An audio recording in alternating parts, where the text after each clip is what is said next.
My son asked me to go to the park with my granddaughter. When we arrived, he called, breathless, "Mom, get out of there now." "Why?" He said, "There's no time for questions." I ran without understanding anything. As I got into the car, I stopped breathing. What I saw shouldn't have been there. Don't forget to subscribe to the channel and comment where you're watching from. The morning sun cast long shadows across my kitchen table as I spread jam on toast for my granddaughter Selena. At 63, I'd learned to appreciate these quiet moments. The clink of spoons against ceramic, the hum of the refrigerator, the weight of companionship even in silence. Selena, just turned 7, swung her legs beneath the chair, her dark curls bouncing with each movement. "Grandma, can we go to the park today?" she asked, her eyes bright with hope. I smiled. "We'll see what your daddy says, sweetheart." My phone buzzed almost immediately, as if summoned by her wish. My son Alan's name lit up the screen. "Mom, can you take Selena to Riverside Park this morning, around 10? I've got an emergency meeting that just came up." Something in his voice struck me as odd. A tightness, a forced casualness.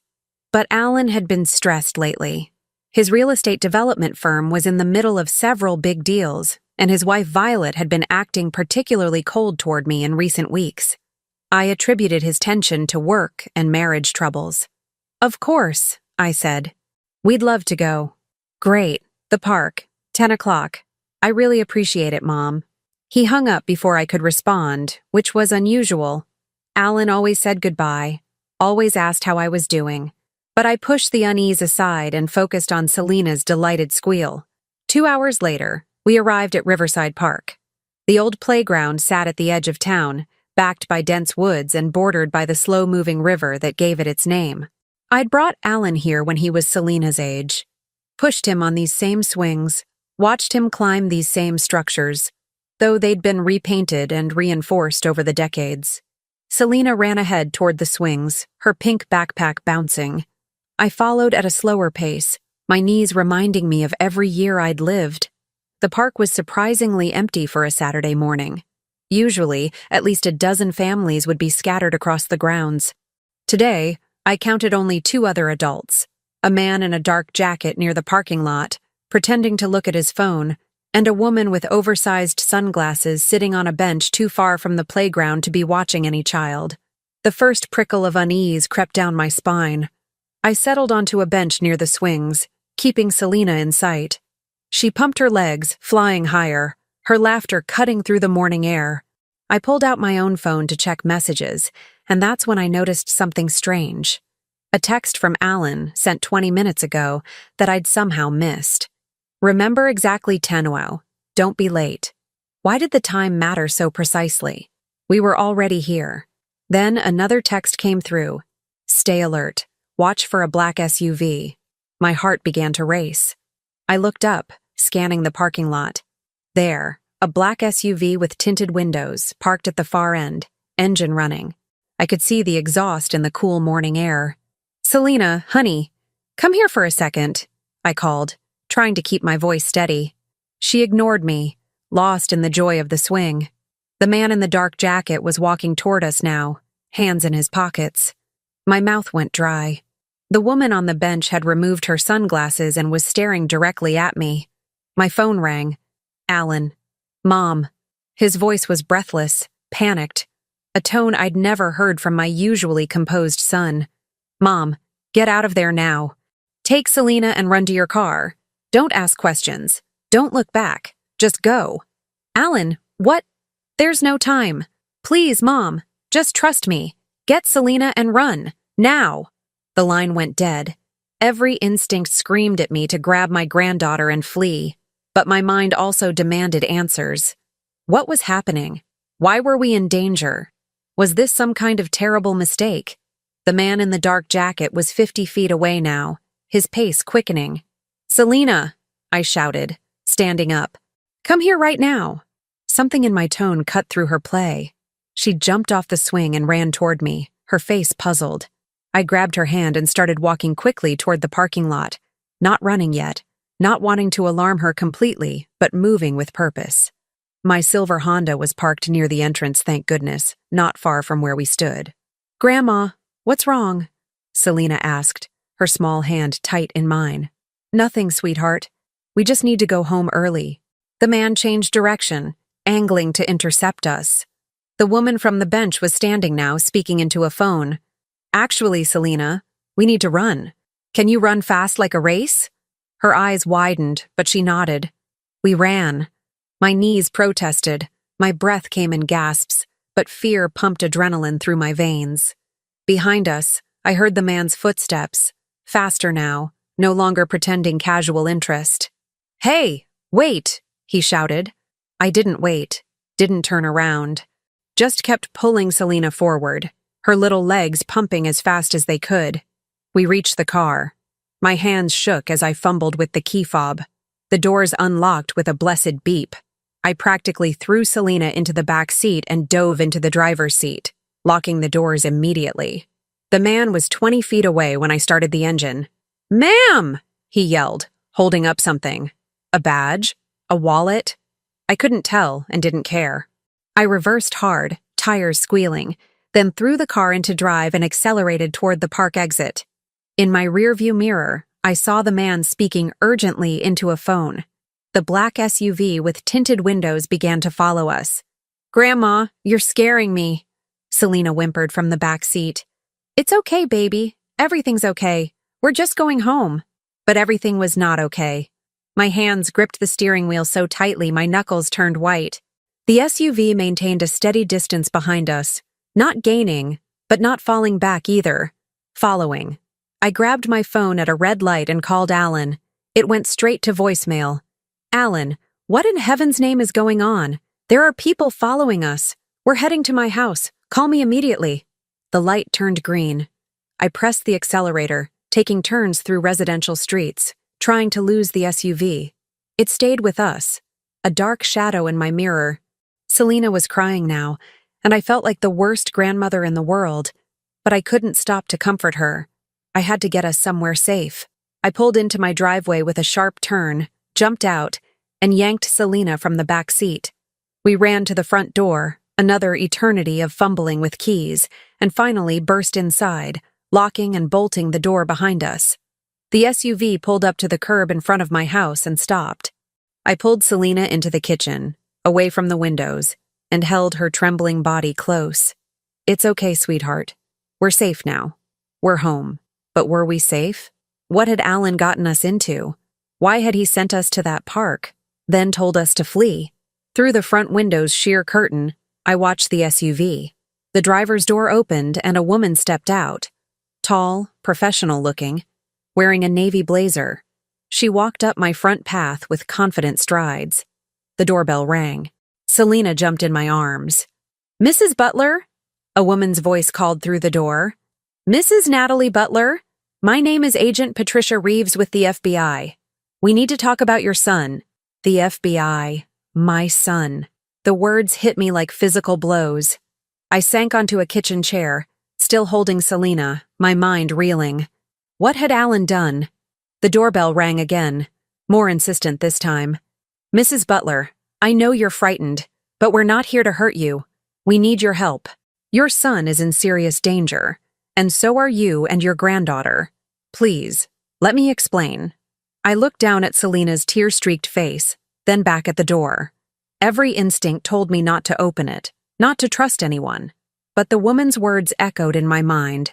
Your son is in serious danger. Alan, my boy. What had he gotten himself into? With shaking hands, I stood up, set Selena gently on the chair, and walked toward the front door. Through the peephole, I could see the woman holding up official-looking credentials, a badge and photo ID. My hand hovered over the deadbolt. How do I know you're really FBI? I called through the door.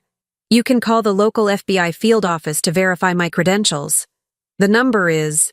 Tell me what this is about first. Tell me why you're here. There was a pause. When Agent Reeves spoke again, her voice was quieter, more serious. Mrs. Butler, has your son ever mentioned the name Victor Castellanos? The name meant nothing to me. No. What about Donovan Properties? Or Sierra Development Group? I frowned. Sierra Development is one of Alan's competitors. They've been trying to acquire the same land parcels his company wants. He's mentioned them. Mrs. Butler, 3 days ago, a federal prosecutor named James Wickfield was murdered in his home. He was investigating a massive fraud and money laundering scheme involving several real estate development companies. Alan's firm is one of them.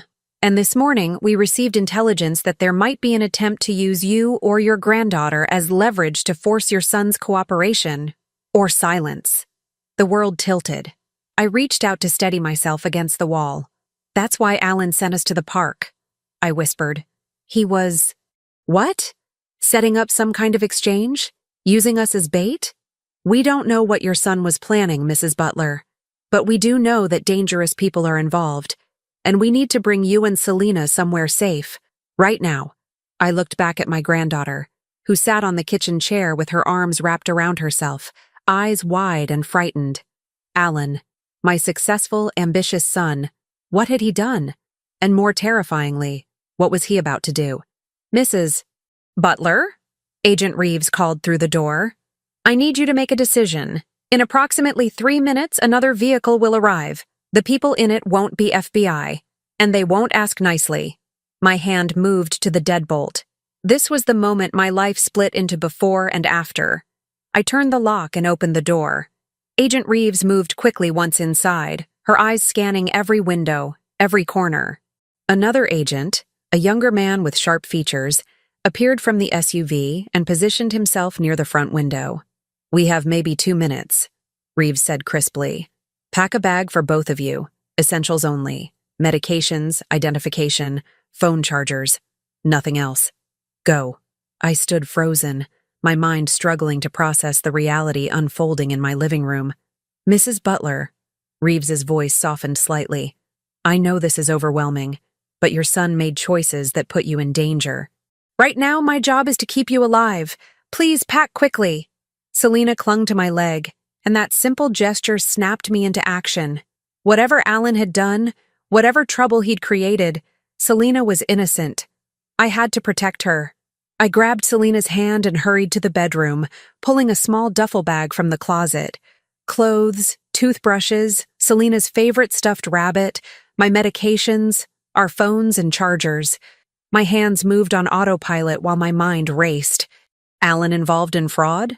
Money laundering? It seemed impossible.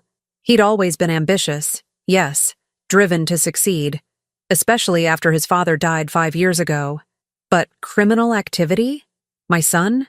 Grandma, where are we going? Selena asked, her voice small. Somewhere safe, baby. Just for a little while. I zipped the bag and rushed back to the living room. Agent Reeves was on her phone, speaking in low, urgent tones. The other agent suddenly tensed at the window. Vehicle approaching, he announced. Black sedan, 2 occupants.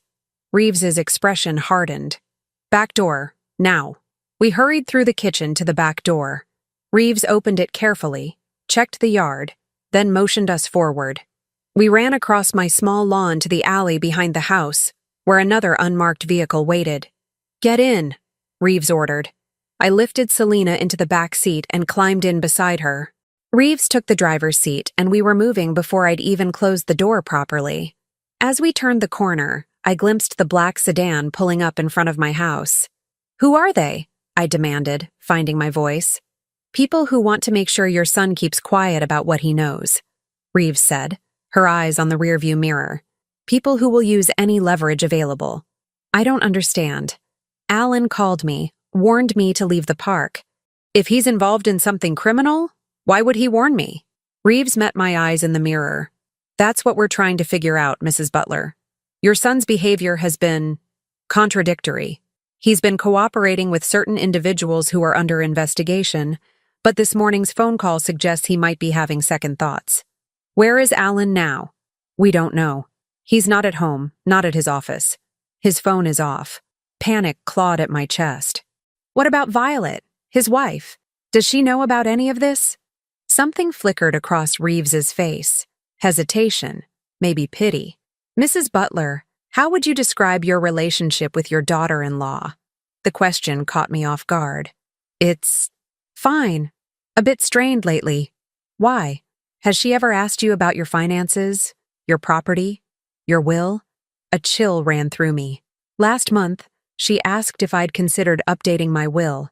She said at my age, it was important to have everything in order. I thought she was just being practical. Reeves's jaw tightened.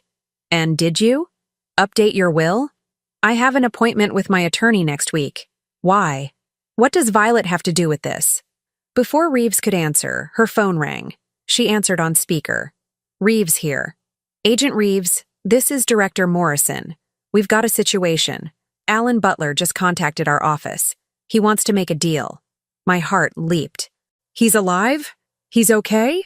The director's voice was grave. He's alive, Mrs. Butler. But he's demanding immunity in exchange for testimony against Victor Castellanos and the entire Sierra Development Network. He claims he has evidence of multiple federal crimes: fraud, money laundering, bribery, and conspiracy to commit murder. The prosecutor who was killed, Reeves said. Exactly. Butler claims he has recordings, documents, everything we need. But there's a condition. Let me guess, Reeves said dryly. He wants his mother and daughter protected. Partially.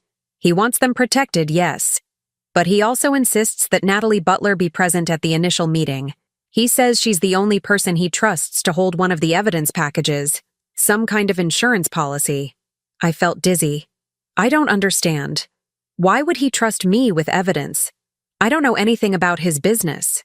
Maybe that's exactly why, Reeves suggested. If his wife is involved, and we suspect she might be, then you're the only family member who's truly clean. Violet?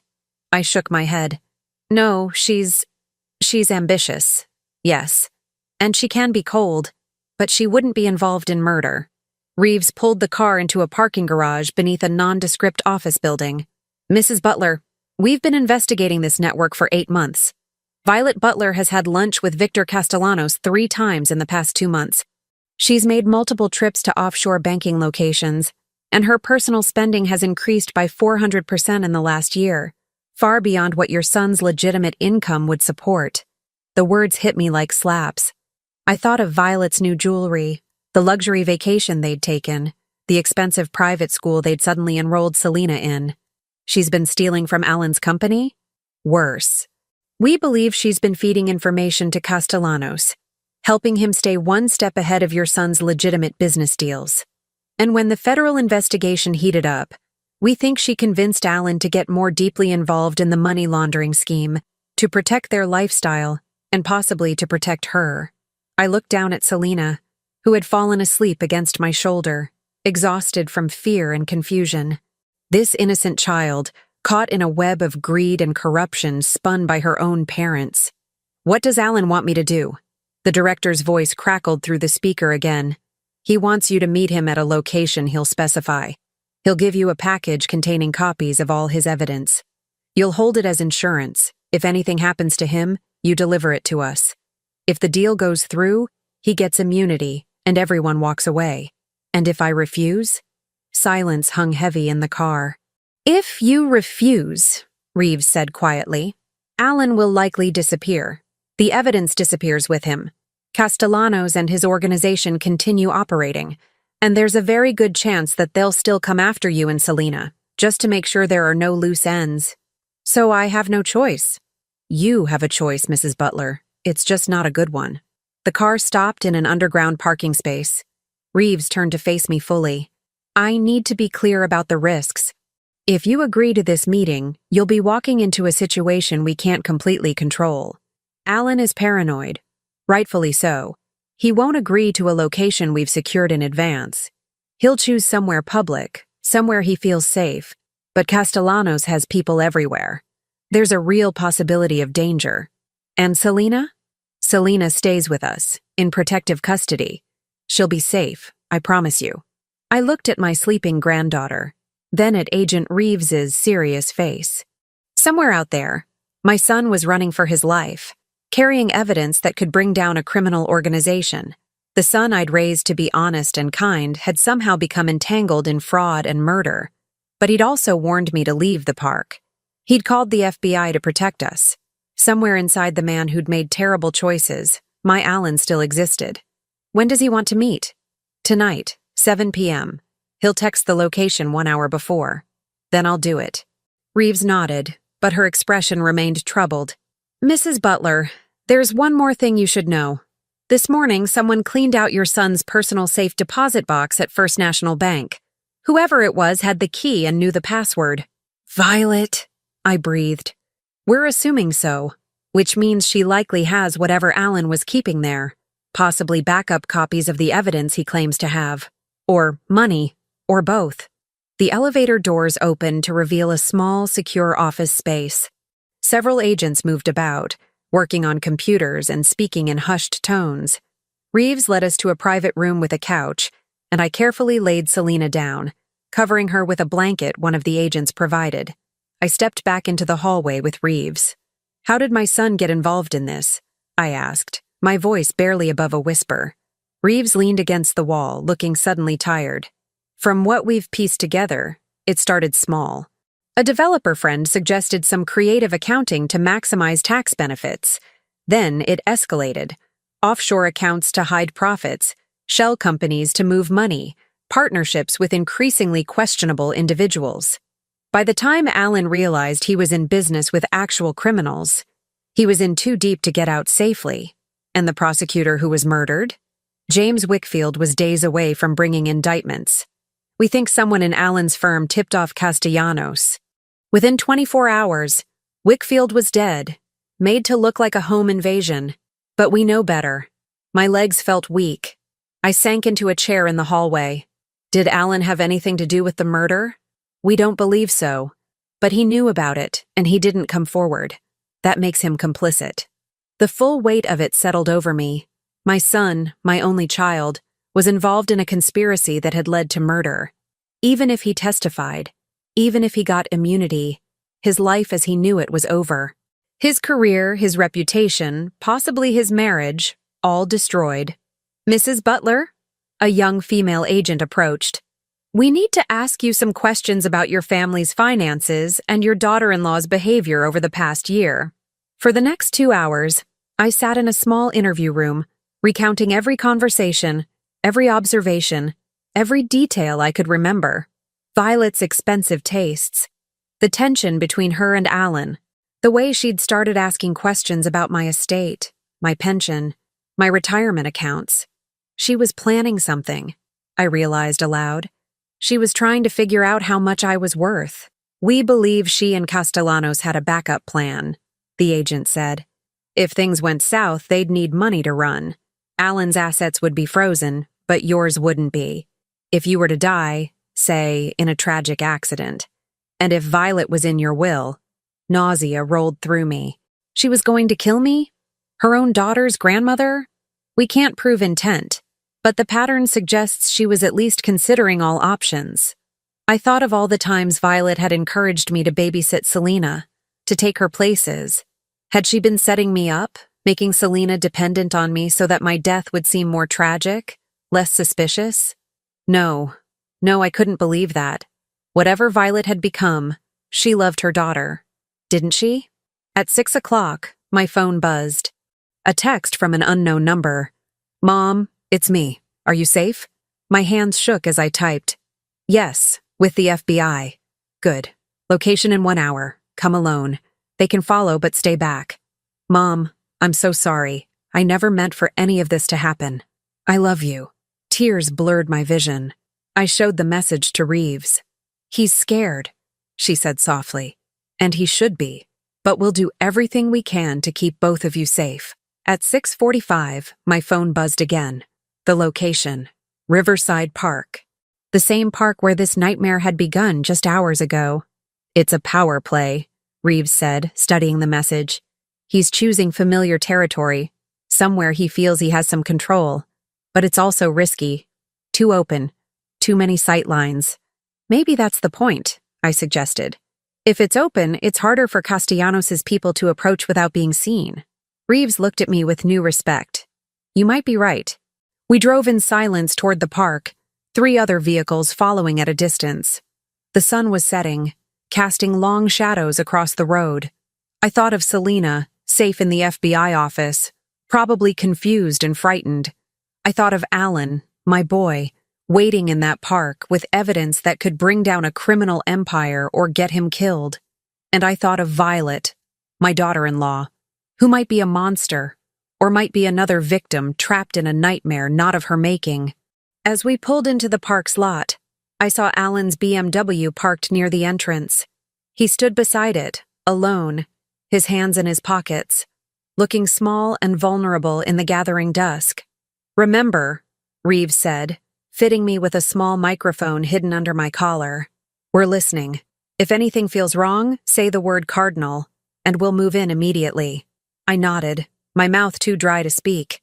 I stepped out of the car and walked toward my son. Alan looked up as I approached, and my heart broke at the sight of him. He'd aged a decade in what must have been days. His face was haggard, his eyes hollow with fear and regret. "Mom," he whispered. And then the world exploded with light and sound as vehicles screeched into the parking lot from all directions. Not FBI vehicles, but black sedans and SUVs surrounding us, blocking all exits. Doors flew open, armed men emerged.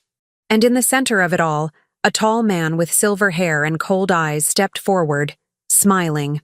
"Hello, Alan," Victor Castellanos said. "I believe you have something that belongs to me." Time seemed to freeze. I stood between my son and a man whose cold smile promised violence, surrounded by armed men whose hands rested too casually on their weapons. The setting sun painted everything in shades of red and gold, beautiful and terrible. "Mr. Castellanos," Alan said, his voice surprisingly steady. "This is a public park. The FBI is watching. You can't what, Alan?" Castellanos interrupted, his tone almost friendly. "Can't have a conversation? Can't try to resolve a misunderstanding between business partners?" He spread his hands wide, the picture of reasonableness. "I'm not here to hurt anyone. I'm here because you've been avoiding my calls, and we need to discuss certain discrepancies in our accounts." I felt the microphone hidden under my collar and remembered Reeves's instruction. Say cardinal and they'd move in. But Castellanos was right.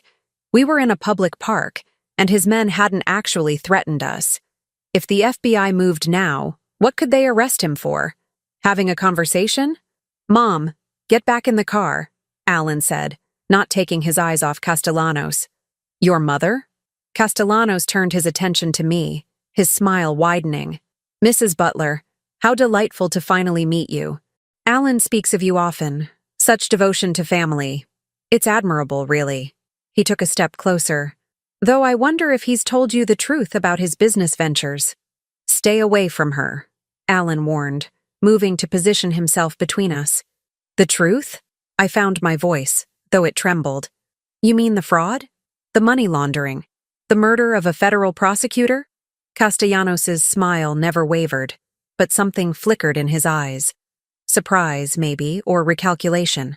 "Ah, so the FBI has been filling your head with stories. Tell me, Mrs. Butler, did they mention that your son came to me? That he begged for my help when his company was drowning in debt? That every dollar he earned through our partnership went to maintaining the lifestyle his wife demanded?" I glanced at Alan, whose face had gone pale. "That's not," he started. "Isn't it?" Castellanos' voice turned sharp. "You came to me 3 years ago, Alan. Your company was failing. Your wife was threatening divorce. You needed money fast, and you weren't particular about where it came from." He looked back at me. "Your son is many things, Mrs. Butler, but a victim isn't one of them." The words hit like physical blows. I wanted to defend Alan, to insist Castellanos was lying, but the expression on my son's face told me there was truth in the accusation. "Why are you telling me this?" I asked. "Because I believe in honesty between family members. And because I need you to understand something. Your son has taken something that belongs to me. Documents, recordings, financial records. I want them back. If he cooperates, everyone walks away. His wife keeps her lifestyle, his daughter keeps her father, and you," he paused meaningfully, "you get to keep your peaceful retirement." The threat was implicit, but unmistakable. "And if he doesn't cooperate?" I asked, my voice steadier than I felt. Castellanos' smile turned sad. "Then we'll have to explore other options." Your son has a beautiful daughter, Mrs. Butler. 7 years old, I believe? Such a vulnerable age. Rage flooded through me, burning away the fear. You dare threaten my granddaughter? Not a threat. An observation. Children need protection. Stable homes. It would be tragic if Selena had to grow up without her father, or her grandmother. Alan's hand found mine, squeezing hard. A warning or a plea, I couldn't tell which. Where's Violet? I demanded suddenly. Where's my daughter-in-law? Does she know you're threatening her daughter? Something changed in Castellanos' expression. Just for a moment, a crack in the facade. He recovered quickly, but not before I saw it. Uncertainty. Violet understands business, he said. She understands that sometimes difficult decisions must be made. She's here, isn't she? The realization hit me like lightning. She's watching this right now. Castellanos said nothing, but his silence was confirmation enough. I pulled away from Alan and took a step forward, addressing the empty park, the darkening shadows, the vehicles surrounding us. Violet, I know you're here. Come out and face me. Mom, don't... Alan tried to grab my arm, but I shook him off. Your daughter is in federal custody right now, scared and confused. She doesn't understand why her grandmother took her away, why her father is missing, why her mother hasn't come for her. Is this what you want? Is this the life you're choosing for Selena? Movement in one of the black SUVs. The rear door opened, and Violet emerged. My daughter-in-law looked nothing like the polished, controlled woman I knew. Her perfect hair was disheveled, her designer clothes rumpled. But it was her eyes that shocked me most. They were wild, desperate, nothing like the cool calculation I'd seen so often before. You don't understand, Violet said, her voice cracking. You've never understood. You with your modest little house and your simple life. You have no idea what it's like to want more, to deserve more. Violet, please, Alan said, his voice breaking. This has to stop. Think about Selena. I am thinking about Selena. Violet's voice rose to a shout. Everything I've done has been for her, so she could have opportunities, go to the best schools, have the life she deserves. By stealing? By working with criminals? By putting her in danger? I couldn't keep the disgust from my voice. Violet's laugh was bitter. You think Alan is innocent? You think your precious son is some kind of victim? He knew exactly what he was doing. Every deal, every transaction, he signed off on all of it. Because you pushed him, Alan shouted back. Because you were never satisfied. Every time I said we had enough, you wanted more. Enough? Violet's voice dripped with scorn. Enough for what? To live like you, Mother Natalie? In a tiny house with a garden? Working until you're 70 just to keep the lights on? That was never going to be enough for me. The pieces clicked together in my mind with sudden, horrible clarity. You were going to kill Alan too, weren't you? Not just me. Both of us. The grieving widow and orphaned child. You'd inherit everything. Take whatever money you and Castellanos had hidden, and disappear. The look on Violet's face confirmed it before she even spoke.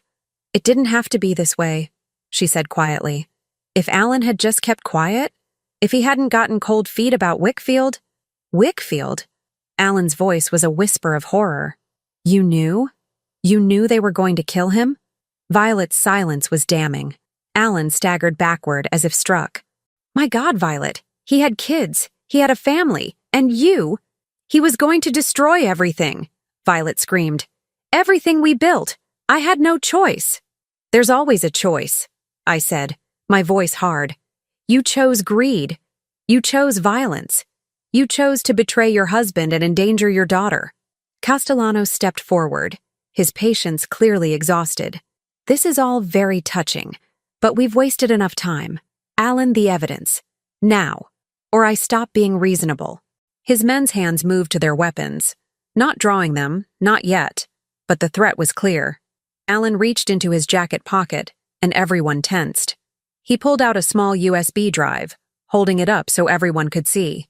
This is a copy, he said. Just a copy. The originals are somewhere safe, with instructions to be delivered to the FBI if anything happens to me or my family. Where? Castellanos demanded. Alan looked at me, and I saw something in his eyes. An apology, a plea for forgiveness, and something else. A warning. That's where you're wrong, I said slowly, understanding dawning.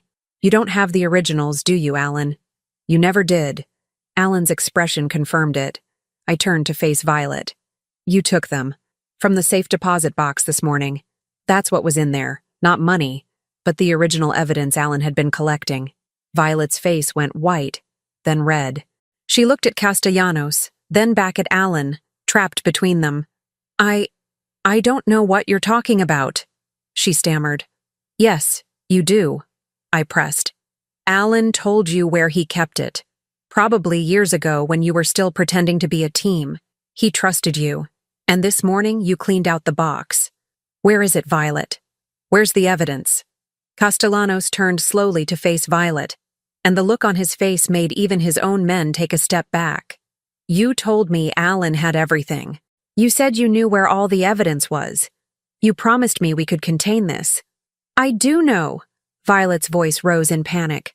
I took it from the box. I have it. Then where is it? Castellanos' voice was deadly quiet. Somewhere safe. Somewhere only I can access. That was the plan. I keep it safe, you keep us safe, and we all get what we want. The betrayal was complete. Violet had been playing both sides, keeping the evidence as her own insurance policy, her own ticket to safety if everything fell apart. You stupid woman, Castellanos said softly. Did you really think you could leverage me? I think... Agent Reeves's voice rang out across the park, amplified by a bullhorn. Everyone should freeze exactly where they are. This is the FBI. You are completely surrounded. Floodlights blazed to life from multiple positions around the park, illuminating the scene like a stage. FBI agents emerged from cover positions I hadn't even known existed, behind playground equipment, in the woods, on the roof of the park's facilities building. Castellanos' men reached for their weapons, but Reeves's voice cracked out again. Touch those weapons and you will be fired upon. Hands in the air, now. The standoff lasted 5 endless seconds. Then, slowly, Castellanos raised his hands. His men followed suit, and FBI agents swarmed forward, weapons drawn, shouting orders. I felt hands on my shoulders. Reeves, pulling me backward, away from the chaos. Alan was being pulled in another direction, agents surrounding him. Violet Butler! Reeves shouted. Show me your hands! But Violet was already running, sprinting toward the woods at the edge of the park, her heels kicked off, running like her life depended on it. 2 agents gave chase, but Violet had a head start and desperation driving her. Let her go, Reeves said into her radio. We've got eyes in the woods. She won't get far. I watched my daughter-in-law disappear into the darkness between the trees and felt a strange mixture of pity and fury. She'd destroyed so much, her marriage, her family, possibly her freedom, all for money and status she'd never truly needed. Castellanos was being handcuffed when he called out, Mrs. Butler. I shouldn't have looked, but I did. Your son destroyed his own life, he said, smiling even as agents pushed him toward a vehicle. Ask him about Seattle. Ask him about the Davis property deal. Ask him what he did before he ever met me. The words lodged in my brain like splinters. Before he met Castellanos? What did that mean? I looked at Alan, who was being led to a separate vehicle, his hands cuffed in front of him. He wouldn't meet my eyes. Alan? I called out. What does he mean? What happened in Seattle? My son finally looked up, and the guilt in his eyes told me everything I needed to know. There was more. So much more. The secrets ran deeper than I'd imagined. I'm sorry, Mom, Alan said, his voice barely carrying across the distance between us. I'm so sorry. For all of it. For everything. Then he was in the vehicle and gone, and I stood in the glare of the floodlights, surrounded by FBI agents and the wreckage of my family, knowing that nothing would ever be the same again. Agent Reeves touched my arm gently. We need to get you back to the office. There's still a lot to sort out. Selena, I said. I need to see Selena. Of course, she's safe. I promise. As we walked toward the FBI vehicle, a commotion erupted near the woods. Agents shouting, radio chatter exploding with urgent voices. Reeves listened to her earpiece, her face paling. Shots fired in the woods. Officer down. Suspect. Violet? My voice was a whisper.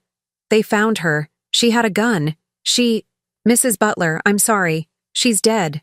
The words didn't seem real. Violet, dead. Selena's mother, gone. How? I managed to ask. She fired at the agents. They returned fire. It happened fast.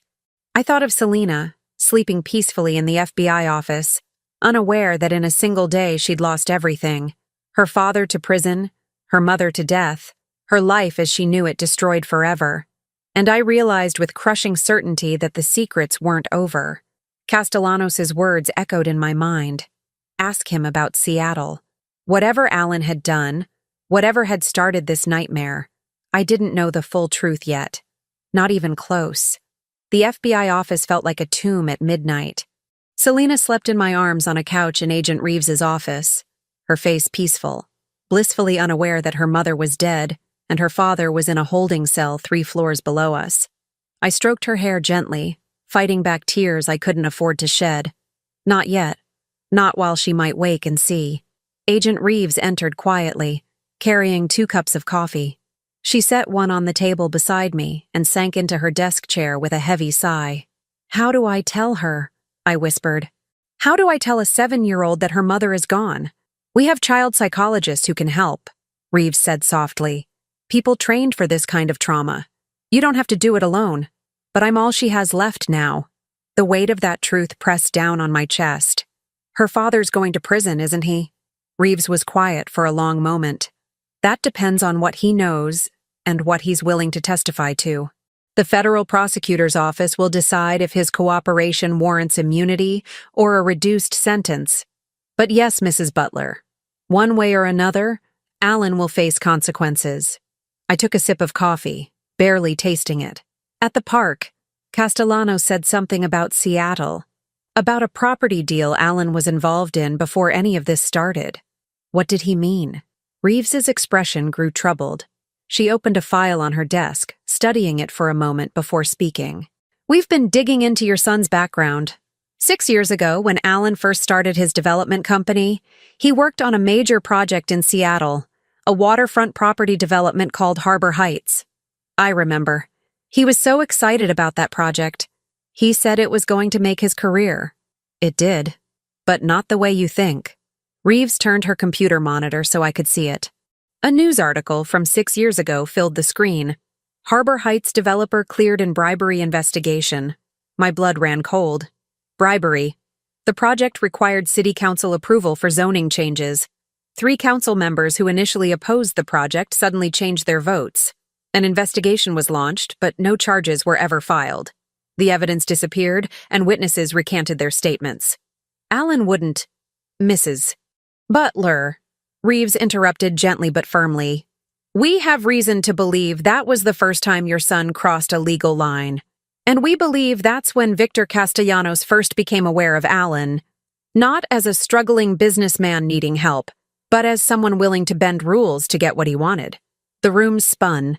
I clutched Selena closer, as if her small body could anchor me to reality. You're saying Alan wasn't corrupted by Castellanos. He was already corrupt. I'm saying your son made choices, starting years before Violet's influence or Castellanos' involvement. The question now is, how far back does it go? A knock at the door interrupted us. A young agent entered, his face grim. Agent Reeves, we've completed the search of the Butler residence. You need to see this. Reeves glanced at me, then at Selena sleeping in my arms. Can it wait? No, ma'am. Mrs. Butler should probably hear this too. Reeves nodded, and the agent opened a tablet, showing us photographs. My son's home office, ransacked by FBI agents. But what caught my attention was a series of documents spread across Alan's desk.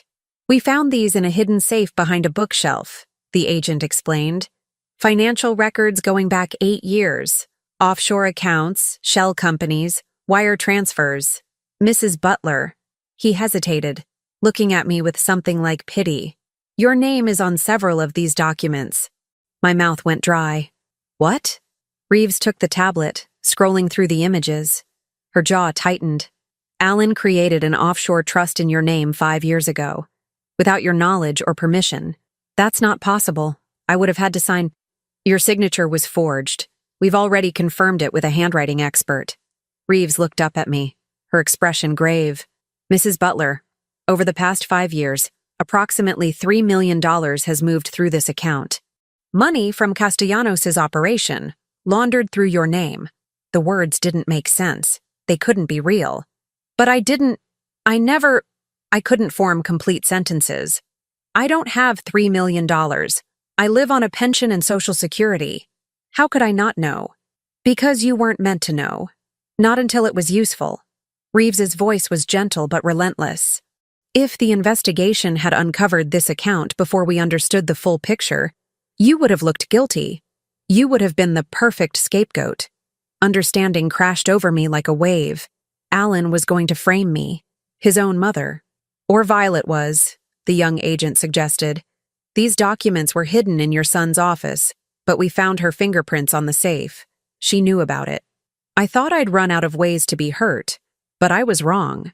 My son, the boy I'd raised, the man I'd loved and defended, had been willing to destroy me to save himself. There's more, Reeves said quietly.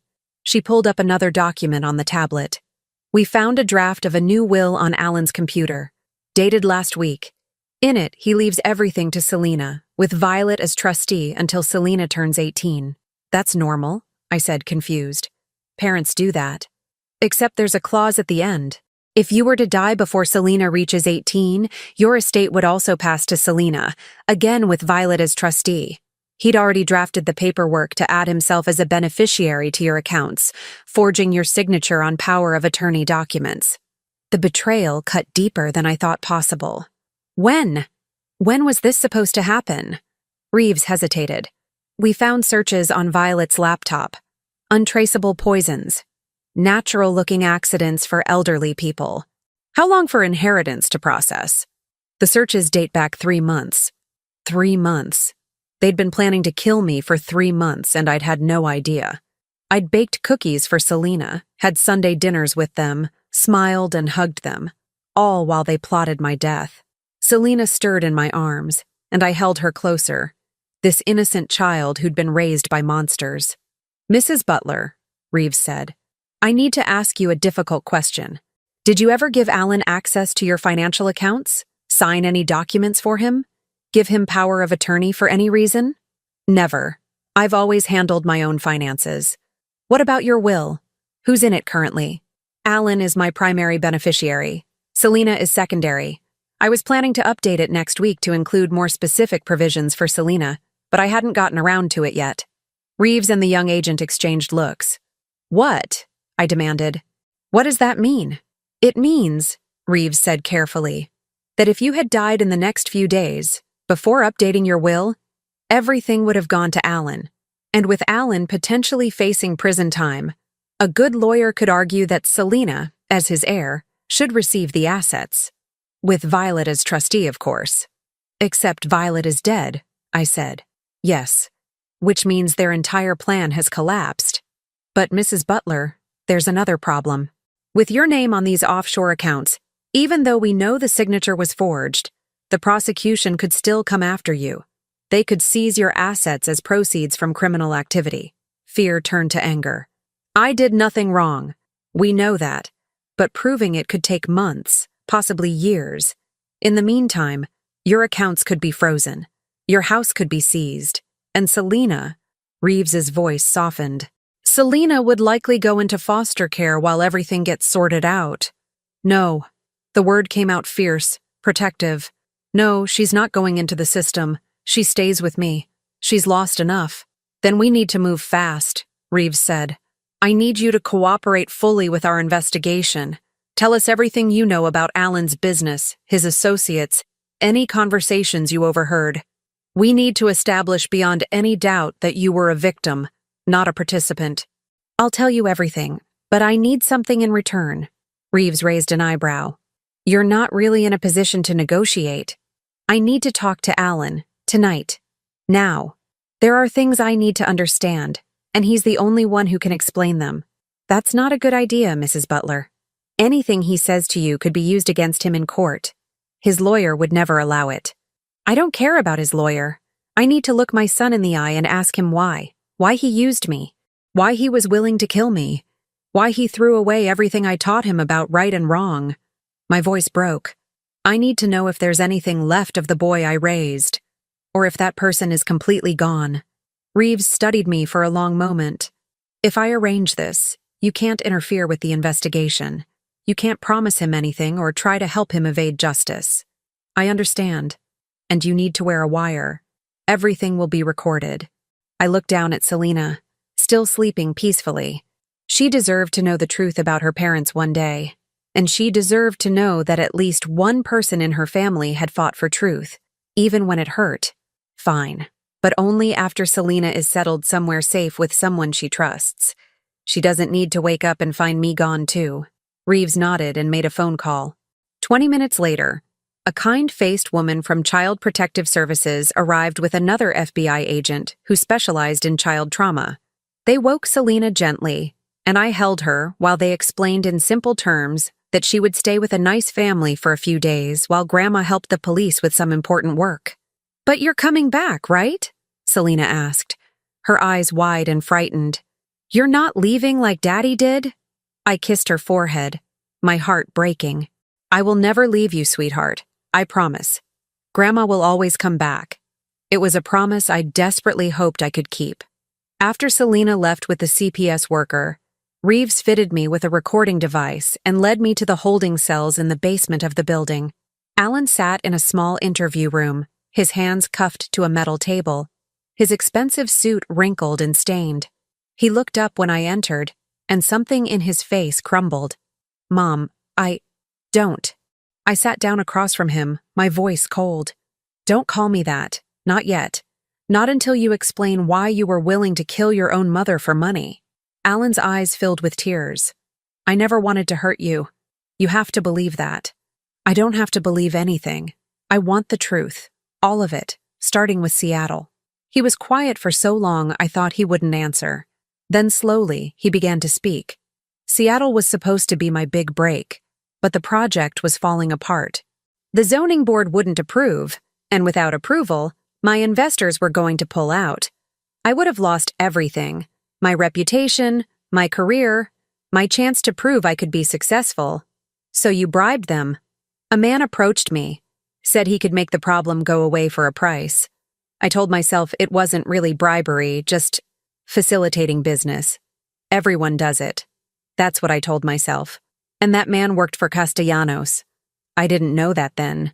I found out later, after the project succeeded, after I'd made my first $1 million. He came back and said I owed him a favor. Then another favor. Then another. By the time I realized I was working for a criminal organization, it was too late to get out. When did Violet get involved? Alan's face twisted with pain. She always knew. From the beginning. She was the one who encouraged me to take the first bribe. She said we deserved success, that playing by the rules was for people without ambition. He laughed bitterly. I loved her so much, I believed her. I thought we were partners. And the offshore account in my name? That was Violet's idea. She said if things ever went bad, we needed someone to take the fall, someone trustworthy, someone who'd never be suspected. He looked at me with desperate eyes. But I never thought it would actually come to that. I never thought... Never thought what? That you'd have to actually sacrifice me? That's supposed to make it better? I was going to protect you. That's why I called you at the park. Why I warned you to run. When I found out Violet and Castellanos were planning to... He choked on the words. I couldn't let it happen. You're my mother. Despite everything, I couldn't let them hurt you. How noble, I said, my voice dripping with sarcasm. You set me up to take the fall for your crimes, but drew the line at murder. Should I thank you? I know I don't deserve forgiveness. I know what I've done is unforgivable. But Mom, please, you have to take care of Selena. She's innocent in all this. She needs you. I'm already planning to, despite you, not because of you. Alan broke down then, sobbing into his cuffed hands. I'm so sorry.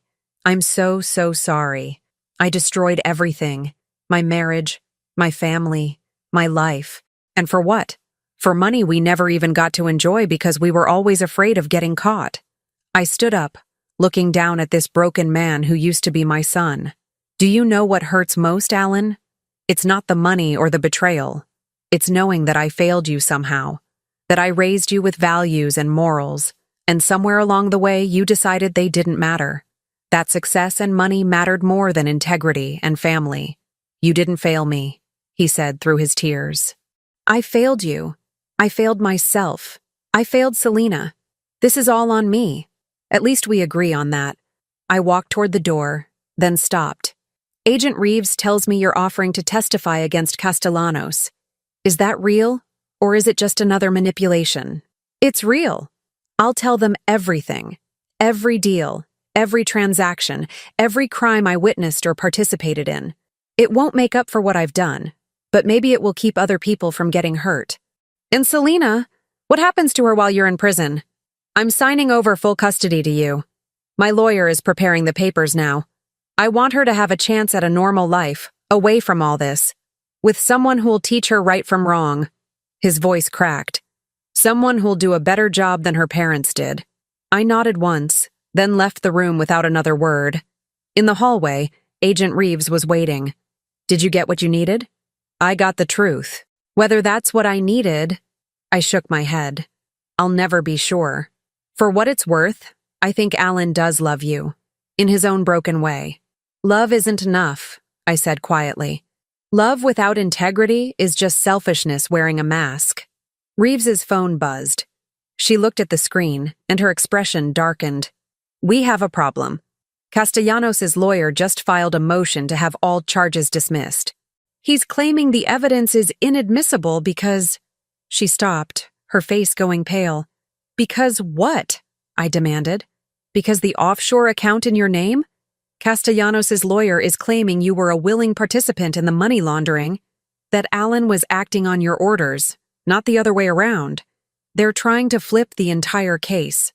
The floor seemed to drop out from under me. But that's insane. I had nothing to do with any of this. I know. But proving it just got a lot harder. Castellanos has resources we're only beginning to understand. Lawyers, judges, officials on his payroll. He's going to use every trick, every technicality, every lie to avoid prison. Reeves met my eyes. Mrs. Butler, this isn't over. In fact, it's just beginning, and you're about to become the center of a very nasty legal battle. So what do? You fight, with everything you have, because if Castellanos wins, he walks free. Your son's testimony becomes worthless, and you could end up in prison for crimes you didn't commit. I thought of Selena, already traumatized and fragile. She needed me. She had no one else. Then I'll fight, I said, my voice hard with determination. I've spent my whole life playing by the rules, being polite, letting other people take advantage of my kindness. But I'm done with that. If Castellanos wants a war, he'll get one. Reeves smiled grimly.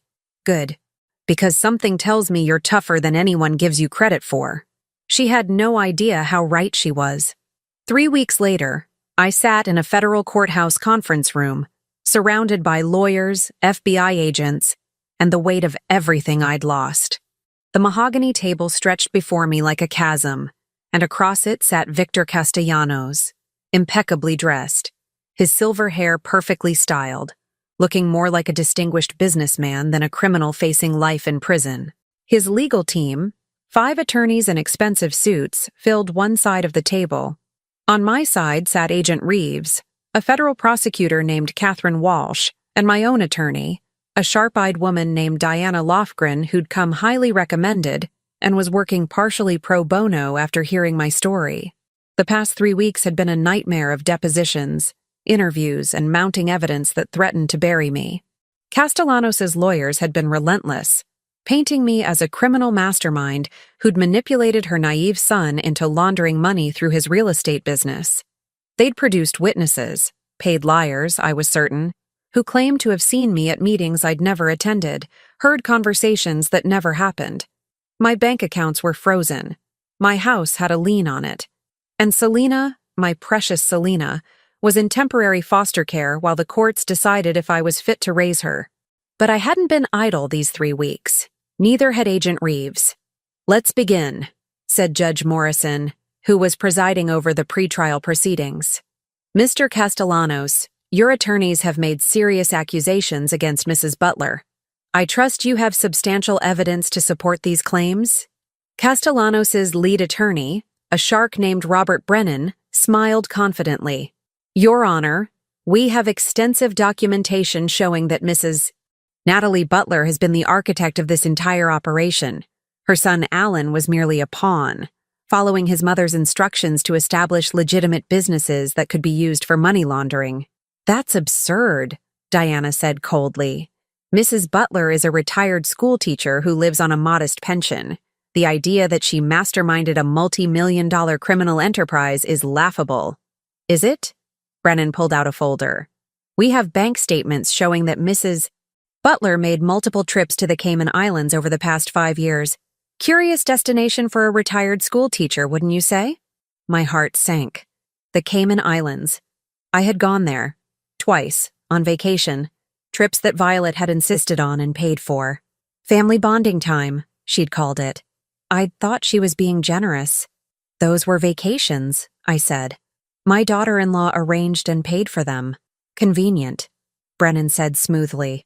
"Your deceased daughter-in-law can't contradict your story.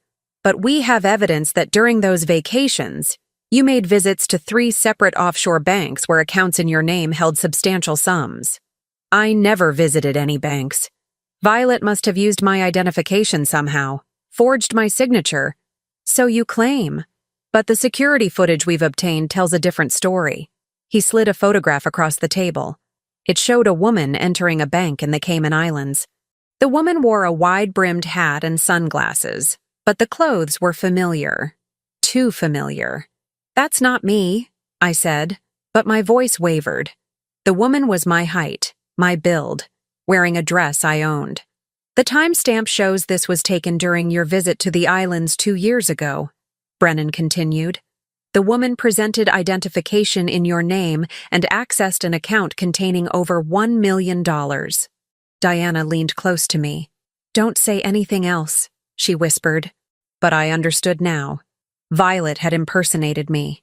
She'd worn my clothes, used forged identification, deliberately created evidence to frame me if everything fell apart. She'd been planning this for years. "Your Honor," Catherine Walsh, the federal prosecutor, stood up. "This is all very theatrical, but it doesn't change the fact that Mr. Castellanos is directly linked to money laundering, fraud, and conspiracy to commit murder. Mrs. Butler's alleged involvement doesn't erase his crimes." "No," Judge Morrison agreed. "But if Mrs. Butler was indeed the mastermind, it significantly changes the nature of Mr. Castellanos's culpability. He could argue he was working for her, following her orders." "Which is exactly what we're arguing," Brennan said. "My client was simply providing legitimate business services to what he believed was a legitimate real estate operation. He had no knowledge of any criminal activity until—" "That's a lie," I said, my voice stronger now. "And I can prove it." Everyone turned to look at me. Diana's hand shot out to stop me from speaking, but I gently pushed it away. "Mrs. Butler," Judge Morrison said, "you're not required to testify at this hearing. I know, but I want to, because I'm tired of being painted as something I'm not. I'm tired of letting powerful men like Castellanos destroy lives without consequences." I reached into my bag and pulled out a small USB drive. Diana's eyes widened. She didn't know about this. Neither did Agent Reeves. "What is that?" Brennan demanded. "This," I said, placing it on the table, "is evidence that my daughter-in-law kept as her own insurance policy. Evidence she hid before she died. Evidence I found 1 week ago." That last part was a lie, but a necessary one. In truth, Agent Reeves and I had discovered the first USB drive 4 days ago, hidden in a safety deposit box that Violet had opened in Selena's name, but we'd kept it secret, waiting for the right moment. This was that moment. "Your Honor," Brennan protested, "this is highly irregular. Any evidence should have been disclosed during discovery." "The box was opened after discovery ended," Diana interjected smoothly, catching on to my play. We're disclosing it now, as required by law. Judge Morrison gestured to a court technician. Let's see what's on it. The technician inserted the drive into a laptop connected to a projector. The screen lit up with a video file. Violet's face appeared, recorded in what looked like the bedroom she'd shared with Alan. The timestamp showed it was recorded 2 months before her death. If you're watching this, Violet's recorded voice said, then something has gone wrong. Maybe I'm dead. Maybe I'm in prison. Either way, I need the truth on record. Everyone in the room leaned forward, transfixed. My name is Violet Butler, and for the past 5 years I've been working with Victor Castellanos to launder money through my husband's real estate company. Everything, every deal, every transaction was designed to move Castellanos' money and make it appear legitimate. Castellanos' face went pale. Brennan started to speak, but Judge Morrison silenced him with a look. My mother-in-law, Natalie Butler, knows nothing about any of this, Violet continued. I deliberately created evidence to frame her if things went wrong. I forged her signature, used her identity, even impersonated her at banks in the Cayman Islands. She's completely innocent. My hands trembled as I watched the woman who'd plotted to kill me absolve me of crimes I'd never committed. Why had she done this? Some last shred of conscience? Or just another manipulation? Another insurance policy? Alan knew everything, Violet said, her voice hardening. He was weak, but he wasn't stupid. He knew exactly what we were doing, and he went along with it because he loved the money and he loved me. But when the federal investigation started, he got scared. He wanted out. The video cut to a new scene, a recording of a conversation, audio only. I recognized the voices. Violet and Castellanos. We have to deal with Alan, Castellanos' voice said. He's becoming a liability. I'll handle him, Violet replied. But I want guarantees. I want protection, and I want my share of the money transferred to accounts he can't access. And the mother? The old woman? She's the perfect scapegoat. I've been setting it up for months. When this all blows up, every piece of evidence will point to her. Alan will be too traumatized by his mother's betrayal to think clearly. And I'll be the grieving daughter-in-law, raising our child alone. What about the prosecutor? Wickfield. A pause. Then Violet's voice, cold and clear. Do what needs to be done. I'll make sure Alan is nowhere near it when it happens. The recording ended. The room was silent. Castellanos shot to his feet. That recording is fabricated, digitally altered. My client never— Sit down, Mr. Castellanos, Judge Morrison ordered. His voice was steel. We'll have experts verify the authenticity of this recording. But if it's genuine, and something tells me it is, you're in considerably more trouble than you were 5 minutes ago. There's more, I said quietly. I pulled out a second USB drive. This one contains financial records that Violet kept. Every transaction, every wire transfer, every payment made to lawyers and officials to keep this scheme running. She documented everything, names and dates included. She wanted insurance that if Castellanos ever turned on her, she could take him down. Agent Reeves was staring at me with a mixture of respect and disbelief. Where did you find these? In the lining of Selena's favorite stuffed rabbit, the one she took everywhere, the one Violet gave her for her 6th birthday. I met Castellanos' eyes across the table. Violet knew exactly where to hide something no one would ever throw away or examine too closely. A child's beloved toy. I'd discovered it by accident, sewing up a small tear in the rabbit's seam. The USB drives had been carefully hidden in waterproof pouches, along with a handwritten note. For Selena, when she's old enough to understand. The truth about her parents. V. Violet had left a roadmap to destroy everyone, including herself. Perhaps that had been her final act of spite. Or perhaps, in some twisted way, she'd been trying to protect her daughter from living with lies. Brennan was frantically whispering with his legal team. Castellanos sat rigid, his mask of composure finally cracking. Your Honor, Catherine Walsh said, standing. In light of this new evidence, the government requests that all charges against Natalie Butler be immediately dismissed. Furthermore, we request that Mr. Castellanos be held without bail pending trial.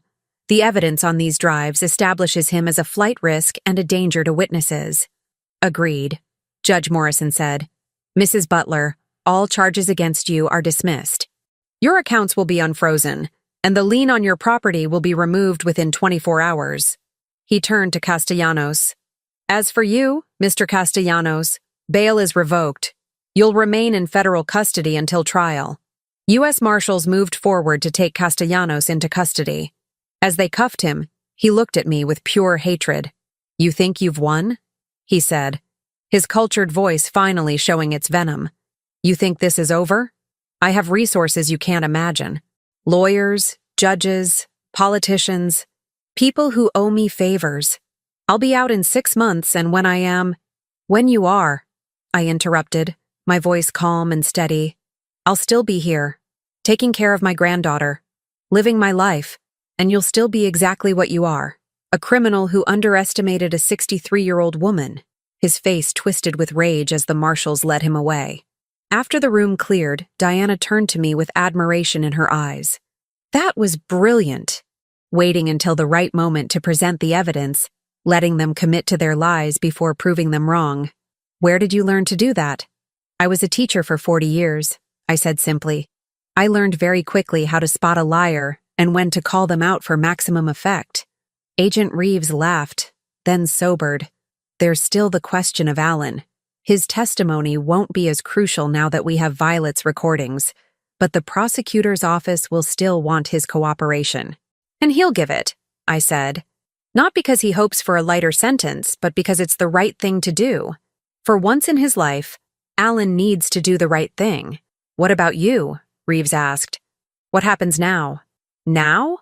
I picked up my bag, feeling lighter than I had in weeks.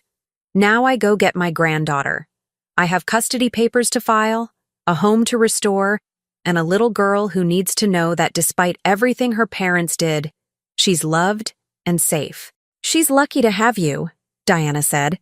I thought of Selena, traumatized, grieving, confused, and the long road ahead of us. I'm lucky to have her.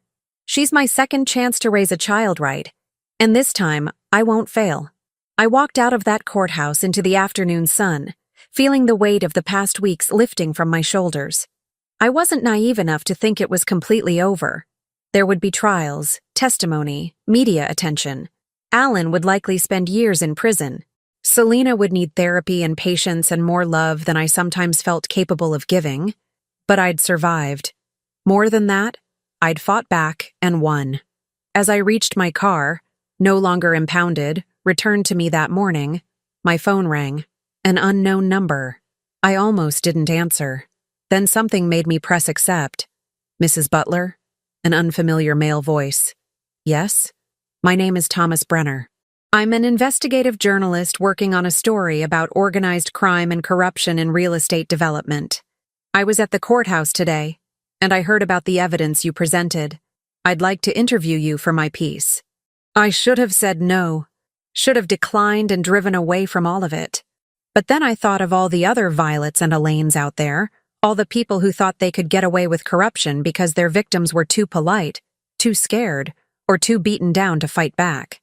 Mr. Brenner, I said, I'd be happy to talk to you, but on one condition. What's that? You tell the whole story. Not just the crimes, but how they almost got away with it by targeting someone they thought was too old, too weak, and too insignificant to fight back. You tell people that age isn't weakness, that being kind doesn't mean being stupid, and that underestimating someone because they don't fit your idea of powerful is the biggest mistake you can make. There was a pause, then a chuckle. Mrs. Butler, I think you just wrote my headline. Good. Now let me go get my granddaughter. We can talk tomorrow. I hung up and started the car, pointing it toward the foster home where Selena waited. The fight wasn't over. It would never truly be over. But I'd learned something in these past weeks. I was stronger than anyone, including myself, had ever imagined. And that knowledge changed everything. 6 months later, I stood in my kitchen, the same kitchen where this nightmare had begun, preparing breakfast for Selena. The morning sun streamed through windows I'd recently had cleaned, and the house smelled of coffee and cinnamon rolls, Selena's favorite. So much had changed. Yet in many ways, everything had returned to a blessed simplicity. Grandma, Can I have extra frosting? Selena appeared in the doorway, her hair still messy from sleep, wearing pajamas covered in stars. She looked healthier now, the haunted look slowly fading from her eyes, though I knew the shadows would never completely disappear. Just a little extra, I said, smiling. We don't want you bouncing off the walls before school. She giggled, a sound that still felt like a miracle, and climbed onto her chair at the table. The same table where we'd sat that morning 6 months ago, before the park, before everything fell apart. My phone buzzed. A text from Agent Reeves. Verdict coming in today. Thought you'd want to know. The trial. Castellanos' trial had stretched for months, a media circus that I'd deliberately stayed away from after giving my testimony. Catherine Walsh had kept me informed, but I'd made a conscious choice not to let Selena's healing be interrupted by courtroom drama. Who's that? Selena asked, her mouth already rimmed with frosting. Just a friend letting me know about work stuff. Nothing important. I set a glass of milk in front of her. Are you excited about the art project at school today? Her face lit up. We're making collages about our families. Mrs. Peterson said we can use photos and drawings and anything we want. My heart ached. And what are you going to make? Selena thought for a moment, her expression serious in the way only 7-year-olds could be. I'm going to put you in the middle, because you're the most important. And then I'll put Mommy and Daddy on the sides because… She paused, struggling with concepts too big for her years. Because they're part of my family, but they're not here anymore. Is that okay? I knelt beside her chair, taking her small hands in mine. That's perfect, sweetheart. It's okay to love them and miss them, even though they made mistakes. People are complicated. The best we can do is remember the good parts and learn from the bad parts. Like you're teaching me? Like we're learning together. She hugged me, sticky fingers and all, and I held her close, grateful beyond words for this second chance. After I dropped Selena at school, the public school 3 blocks from our house, not the expensive private academy Violet had insisted on, I drove to the federal courthouse. I'd told myself I wouldn't attend the verdict, but I found I needed to see it through. Needed to look Castellanos in the eye one last time and know that justice, however imperfect, had been served.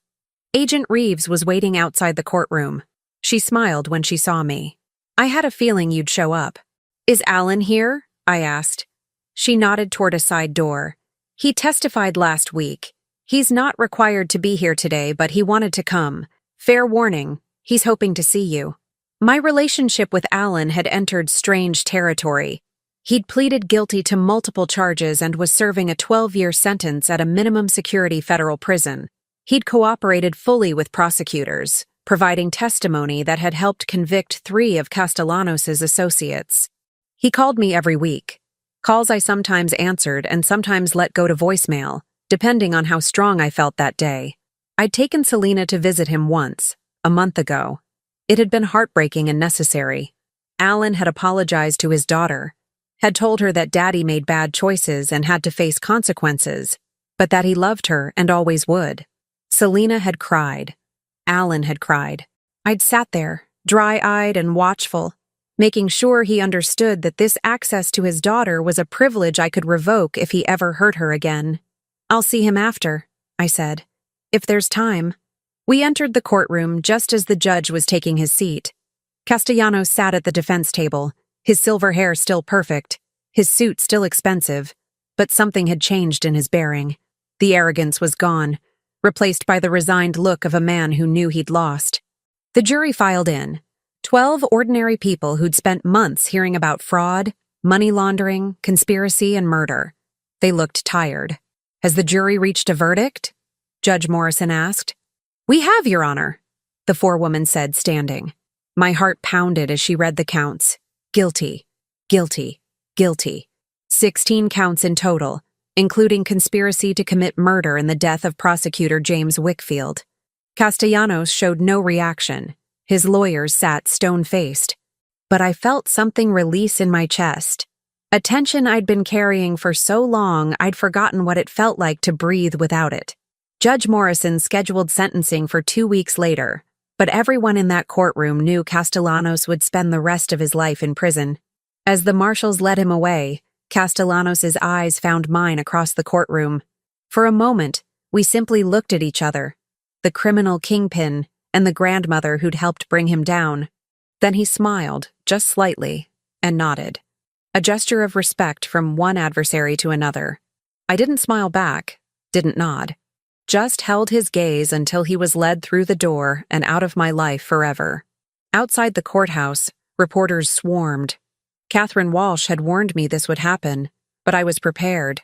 I'd learned over these months that preparation was everything. Mrs. Butler, how do you feel about the verdict? Did you ever suspect your son was involved in criminal activity? What's next for you and your granddaughter? I paused at the top of the courthouse steps, Agent Reeves at my side. The journalist who'd interviewed me 6 months ago, Thomas Brenner, stood at the front of the crowd, his expression encouraging. I have a brief statement, I said, and the crowd quieted. 6 months ago, I was a retired teacher living a quiet life, looking forward to spending time with my granddaughter. Then I discovered that my son and daughter-in-law had been involved in serious crimes. Crimes that threatened to destroy not just their lives, but mine and my granddaughter's as well. The cameras clicked and rolled, but I kept my voice steady. I'm not here to celebrate anyone's conviction. My son is in prison. My daughter-in-law is dead. A federal prosecutor lost his life. Families have been destroyed. There's nothing to celebrate in that. I paused, gathering my thoughts. But I am here to say this. Criminals like Victor Castellanos rely on people being too afraid, too overwhelmed, or too convinced of their own powerlessness to fight back. They target the vulnerable, the elderly, the isolated, the people society has taught to be quiet and polite and compliant. My voice grew stronger. I'm 63 years old. I'm a retired school teacher. I have arthritis in my knees, and I need reading glasses to see the newspaper. By every measure society uses, I should have been an easy victim, but I wasn't. And do you know why? Because being old doesn't mean being weak. Being kind doesn't mean being stupid. And having lived a long life means I've learned a few things about patience, strategy, and knowing when to fight. Someone in the crowd started clapping. Then another. Soon, applause rippled through the gathering. The last thing I want to say is this. If you're in a situation where someone is trying to intimidate you, manipulate you, or make you feel powerless, you're not. You're stronger than you know. Age is wisdom. Experience is power. And sometimes the greatest strength is simply refusing to be what others expect you to be. I turned and walked down the steps, Agent Reeves clearing a path through the reporters. Behind me, I heard Thomas Brenner's voice rise above the others. Mrs. Butler's story will be published in next month's issue of National Investigative Review. It's a story everyone needs to hear. In a quiet corridor inside the courthouse, Alan waited, flanked by 2 marshals. He looked smaller in his prison uniform, diminished in a way that had nothing to do with physical size. "Mom," he said as I approached, "thank you for coming. I came for the verdict, not for you." He flinched but nodded. "I understand. I wanted to tell you that I'm proud of you. Of what you did, how you fought back. You don't get to be proud of me, Alan. You don't get to take any credit for my strength, not after you tried to use my weakness against me. I know. You're right. I just meant—" He stopped, struggling. "I'm trying to say that watching you these past months, seeing you fight for Selena and yourself, has shown me what real courage looks like, what real integrity looks like. Everything I should have been and wasn't." I studied my son's face, looking for the boy I'd raised. He was in there somewhere, buried under years of bad choices and worse consequences. "Are you staying clean in there?" I asked. "Going to the counseling sessions?" "Every one.